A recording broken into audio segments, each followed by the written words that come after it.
Jon Reyes is a Canadian politician, Minister of Economic Development and Jobs in the Manitoba government and member of the Legislative Assembly of Manitoba, also Manitoba's Special Envoy for Military Affairs. A member of the Progressive Conservative Party of Manitoba, he was first elected in the 2016 provincial election as MLA for St. Norbert and was re-elected in 2019 as MLA for Waverley. Reyes is the first Canadian-born candidate of Filipino descent elected to the legislature in Manitoba. Born and raised in Winnipeg, Manitoba around 1972, Reyes served 10 years in the Canadian Forces in both the Communication Reserves and the regular force with the Royal Canadian Navy. As a reservist, he was awarded the Special Service Medal while serving at CFB Lahr in Germany.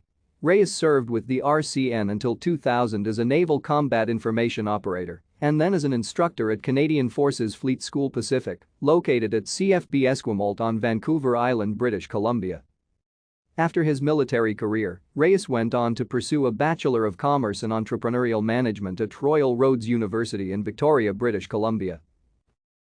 Thank you for watching. Like and subscribe if you would like to view more of our videos. Have a nice day.